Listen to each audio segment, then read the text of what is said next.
Assalamualaikum warahmatullahi wabarakatuh. Izinkan kami dari kelompok 3 dan studi kasus 5 untuk mempresentasikan hasil tugas besar ulangan akhir semester dalam mata kuliah basis data.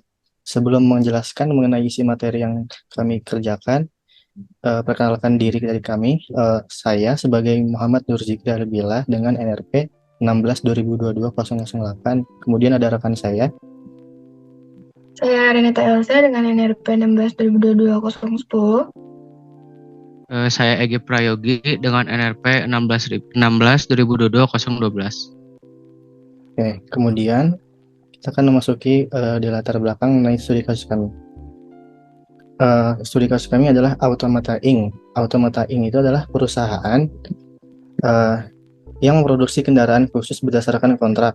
Mereka ingin meningkatkan efisiensi dan mempercepat proses pengiriman material dan mengimplementasikan database untuk melacak pesanan secara rinci. Setiap pesanan dapat terdiri dari beberapa item dan jika item tidak tersedia dalam inventaris, mereka melakukan pemesanan dari pemasok atau dengan supplier. Dengan adanya database, perusahaan berharap dapat mengoptimalkan sumber daya dan meminimalkan risiko keterlambatan dalam produksi kendaraan khusus mereka. Kemudian setelah latar belakang, terdapat landasan teori. Selanjutnya adalah landasan teori. Di sini ada basis data. Basis data jadi adalah kumpulan data yang terorganisir secara terstruktur yang dapat diakses, dimanipulasi, serta dikelola dengan bantuan DBMS atau Sistem Manajemen Basis Data. Basis data sendiri memiliki tujuan untuk menyimpan, mengelola, dan menyediakan akses efisien terhadap data untuk mendukung operasi bisnis dan pengambilan keputusan. Selanjutnya adalah Database Management Service atau DBMS. Jadi DBMS adalah perangkat lunak yang dirancang untuk mengelola, menyimpan, dan menyediakan akses ke basis data. DBMS sendiri memiliki beberapa fungsionalitas, yaitu penyimpanan data, manipulasi data atau operasi CRUD, keamanan data, dan pemulihan data. Selanjutnya adalah model relasional. Model relasional adalah model data yang digunakan untuk merancang struktur database dengan menggunakan tabel yang terdiri dari baris dan kolom. Setiap tabel memiliki entitas dan setiap baris dalam tabel mewakili instansi dari entitas tersebut. Kunci utama atau primary key digunakan untuk mengidentifikasi setiap baris uniknya, sedangkan foreign key digunakan untuk menghubungkan baris antar tabel. Lalu di sini ada struktur query language atau SQL.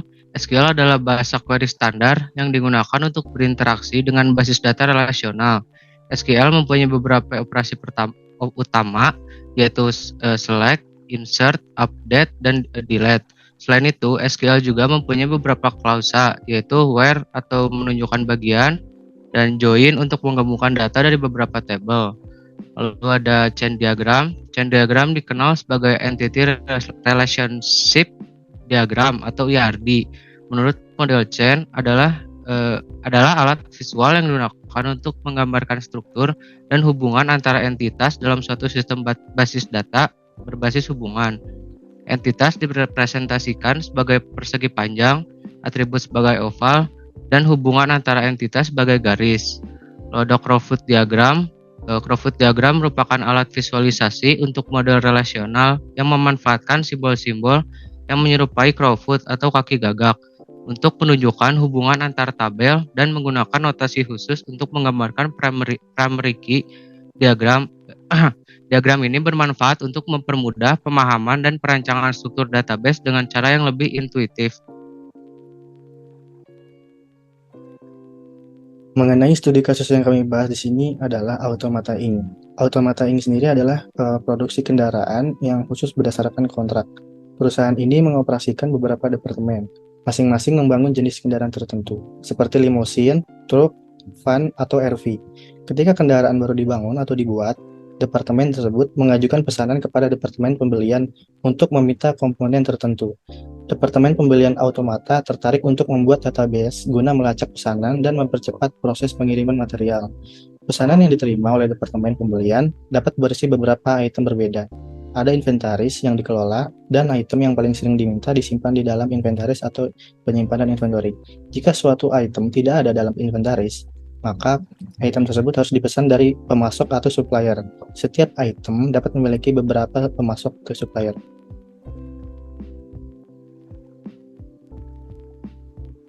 Di sini ada analisis identifikasi entitas. Yang pertama ada entitas departemen. Departemen ini mewakili setiap departemen yang membangun jenis kendaraan tertentu. Ada atributnya yaitu ID departemen yang merupakan primary key, lalu ada nama departemen. Yang kedua ada entitas order, mewakili pembelian item yang dibuat oleh departemen. Atributnya ada ID order sebagai primary key dan ada order date. Lalu ketiga ada entitas item, mewakili item-item yang dipesan departemen. Atributnya ada ID item sebagai primary key, lalu ada nama item dan ada item price atau harga. Lalu ada entitas supplier yang mewakili supplier yang membuat item. Ada atributnya terdiri dari ID supplier sebagai primary key dan ada nama supplier. Di sini juga ada identifikasi relasi. Yang pertama itu ada relasi antar departemen ke order, yaitu one to many. Lalu ada order ke item, many to many, dan item ke supplier juga many to many. Kemudian di sini adalah gambaran dari diagram chain yang telah dijelaskan sebelumnya. Untuk di diagram chain ini terdiri dari 6 entitas, 2 adalah entitas asosiatif. Yang pertama adalah departemen. Departemen adalah entitas yang dapat membuat jenis kendaraan tertentu dan memiliki atribut ID departemen dan nama departemen. Yang kedua adalah entitas order. Order adalah entitas yang mewakili pembelian item dari departemen dan memiliki atribut ID order dan order date. Dari departemen ke order memiliki relasi one to many. Kemudian yang ketiga adalah entitas asosiatif dari order dan item, yaitu adalah entitas yang terbentuk dari asosiasi antara entitas order dan item memiliki atribut ID, price, quantity, dan total. Yang keempat adalah entitas item. Adalah entitas yang dapat mewakili item yang dibeli oleh departemen, memiliki atribut ID item, item price, dan nama item. Yang kelima adalah item supplier. Item supplier sendiri adalah entitas asosiatif yang bergabung dari item dan supplier. Item supplier ini memiliki atribut yaitu ID dan delivery date. Yang keenam adalah entitas supplier. Entitas ini adalah sebuah komponen eksternal yang membuat item untuk dipesan oleh departemen, memiliki atribut ID supplier dan nama supplier. Selanjutnya adalah diagram Crowfoot-nya. Jadi departemen sini berelasi one to many dengan order, yang berarti satu departemen itu bisa membuat banyak order, tapi dalam satu order hanya terdapat satu ID departemen yang memesan satu order. Hasil relasi tersebut mengakibatkan munculnya adanya foreign key ID departemen di entitas order. Selanjutnya, order dan item berelasi many to many karena dalam satu order itu bisa memiliki banyak item dan satu item bisa berada di banyak order. Nah, hubungan many to many ini mengakibatkan munculnya satu entitas asosiatif baru, yaitu order item. Sehingga hubungan antara order dan item itu menjadi satu kebanyak yang dihubungkan melalui entitas order item. Dalam order item terdapat dua foreign key akibat relasi antara order dan item, yaitu ID order dan ID item. Selanjutnya, terdapat hubungan many to many kembali antara supplier dan item, di mana satu item itu dapat memiliki beberapa pemasok atau supplier, dan satu supplier itu dapat menjual atau memproduksi banyak item. Hubungan item dan supplier juga dipisahkan dengan entitas asosiatif tambahan, yaitu item supplier, yang memiliki dua foreign key, yaitu ID item berasal dari entitas item, dan ID supplier yang berasal dari entitas supplier. Baik, di sini ada DML. Tadi sudah dijelaskan bahwa DML ada insert, update, dan delete. Di sini ada contoh DML insert, yaitu di sini bagaimana cara kita memasukkan data ke dalam table tersebut, yaitu dengan melakukan command insert into supplier dan memasukkan isi table lalu memasukkan datanya. Dan di sini ada DML delete. Di sini delete itu digunakan untuk mendelete isi data yang ada di dalam table. Oke, di sini saya akan demo tentang DML insert. Jadi pertama itu insert into supplier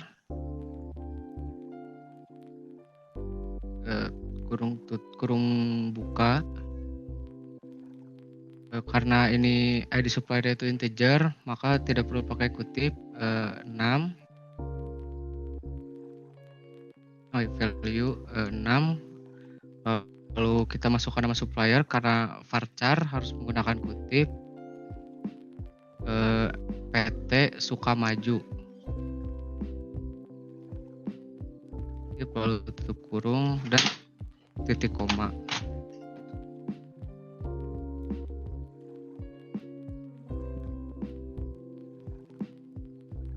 Nah, di sini sudah terlihat bahwa datanya sudah masuk ke dalam tabelnya. Dan kedua, kita akan demo tentang DML delete. Yang pertama itu delete from supplier where ID supplier sama dengan 6.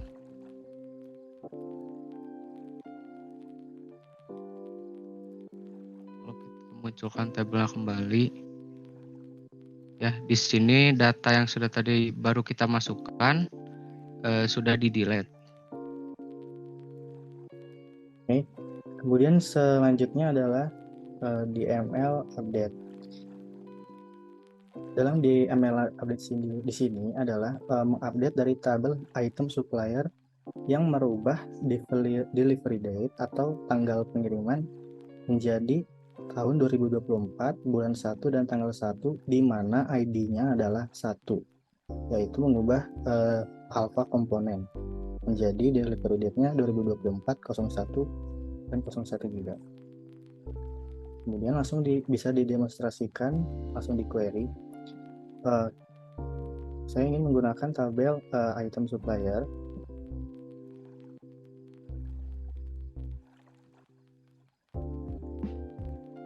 Nah, kemudian update item supplier, set delivery date sama dengan 2024 01 12, maaf, where 0112 tutup kurung ya, where ID-nya adalah 5. Oke, bisa diselect kembali.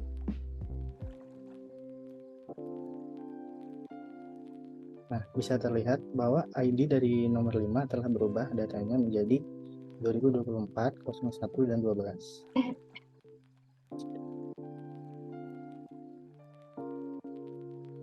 Selanjutnya adalah query basic. Ada di sini ada select item name dari tabel item price dari tabel item, from item, di mana kondisi item price ini di antara 1.500 dan 4.000. Jadi di sini di tampilannya itu hanya item name yang harganya itu di antara 1.500 sampai 4.000 saja. Sekarang akan lanjut ke demonya. Kita akan menggunakan tabel supplier. Jadi di sini ada 5 supplier. Jadi kalau misalnya select supplier, supplier where ID suppliernya dengan 4. Dan sini akan muncul ID supplier yang 94, yaitu Delta Industrial Solutions yang memiliki ID suppliernya 4. Kemudian setelah query DML atau query basicnya juga telah dijelaskan tadi, terdapat query advance yang lebih kompleks daripada query basicnya. Sebagai contoh di sini, query select mengambil dari tabel departemen, yang dimana selectnya adalah departemen, ID departemen, tabel departemen, nama departemen, tabel order dari ID order, tabel item dari item name, tabel item price, tabel order item, quantity, kemudian tabel order item total. Diambil dari departemen, kemudian menggabungkan atau inner join dari tabel order ke tabel departemen, ID departemen, sama dengan tabel order dengan ID departemen juga, yang dimana order ID departemen ini adalah foreign key. Kemudian selanjutnya menggabungkan lagi menggunakan inner join ke tabel order item, yang dimana tabel order primary key-nya ID order, kemudian tabel order item yang memiliki foreign key ID order. Kemudian menggabungkan lagi menggunakan inner join ke tabel item, yang dimana tabel order item memiliki primary key ID item, kemudian tabel item yang memiliki foreign key ID item. Kemudian dipilih dari tabel departemen atau menampilkan dari tabel departemen yang dimana ID-nya adalah 2. Yang bisa dilihat yang dipanggil adalah nama departemen dari truk departemen yang ID ordernya adalah 102, kemudian itemnya adalah kursi, harganya adalah 800, jumlahnya 4, dan totalnya adalah 3200. Setelah dijelaskan, bisa langsung dimulakan dari tabel query advance ini.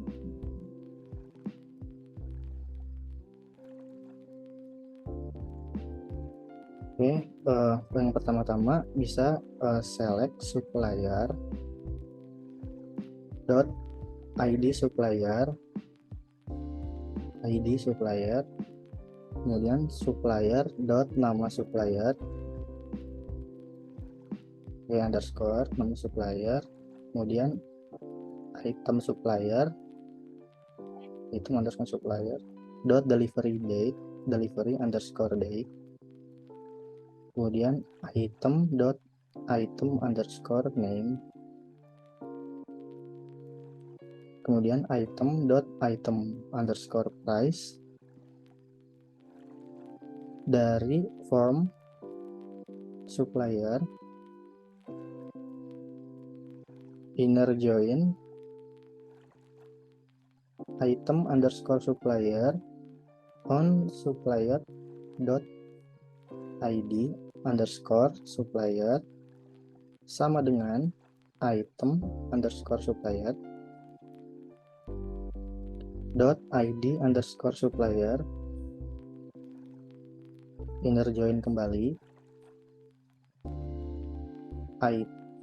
item on item underscore supplier dot ID underscore item sama dengan item dot ID underscore item where supplier dot ID underscore supplier sama dengan 2 dengan menggunakan tanda petik or supplier dot ID underscore supplier sama dengan 4 menggunakan tanda petik. Selesai. Yang bisa dilihat memanggil ID supplier 2 dan nama suppliernya adalah Dita Parts Ltd atau Limited, yang delivery date-nya adalah 2024 bulan 1 tanggal 7, kemudian item name-nya adalah rangka dan harga itemnya 3000. Sama seperti di bawahnya, ID suppliernya adalah 4, nama suppliernya adalah Delta Industrial Solutions, yang delivery date-nya adalah 2024 bulan 1 tanggal 9, yang nama itemnya adalah AC dan harga itemnya adalah 1500. Sekian.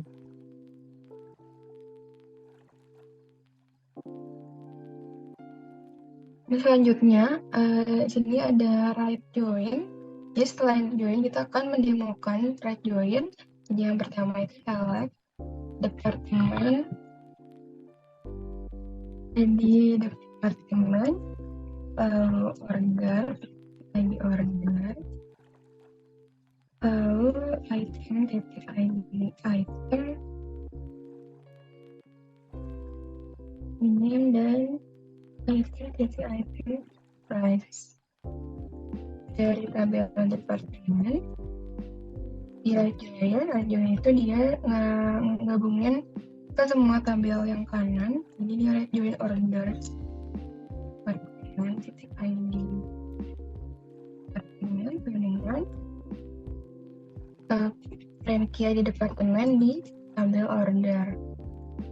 Setelah itu right join lagi, right join order item and orders di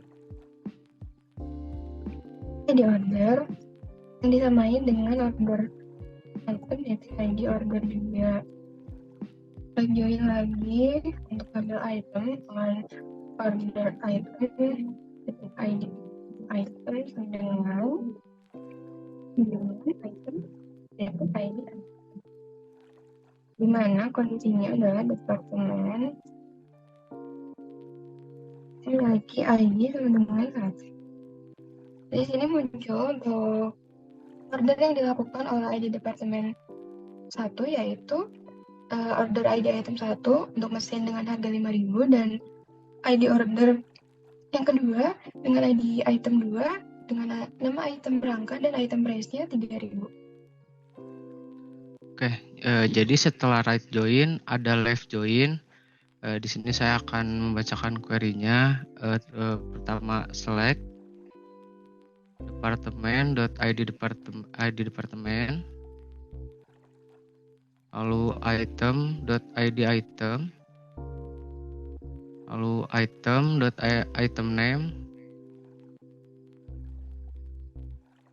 lalu order.id order item.price, order item.quantity, lalu order item.total. From department left join order on department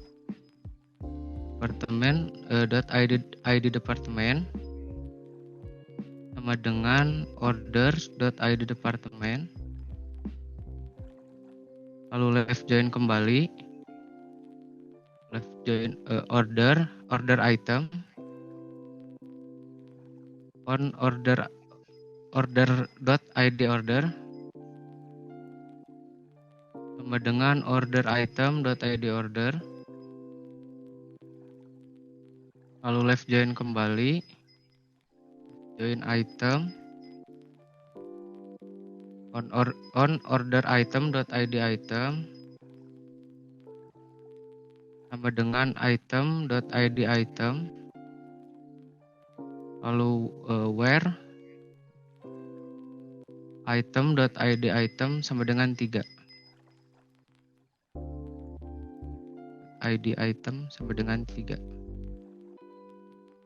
Nah, di sini memunculkan ada ID departemen, ada departemennya yang pertama itu 2, lalu ID itemnya 3, item name-nya kursi. Di sini karena where clause-nya ID item, jadi ID departemen yang mempunyai ID itemnya sama dengan 3, maka akan ikut muncul. Di sini sudah lengkap, item name-nya kursi, ID ordernya 102 dan 104, price-nya sama 800 karena item name-nya sama kursi dan ID itemnya sama dengan 3.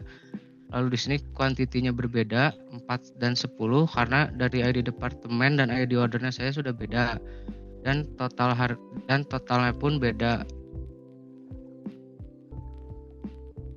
Baik.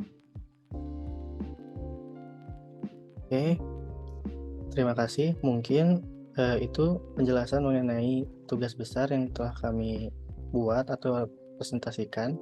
Mohon maaf bila ada penjelasan yang kurang dimengerti maupun kata-kata yang kurang dapat dipahami. Sekali lagi terima kasih. Assalamualaikum warahmatullahi wabarakatuh.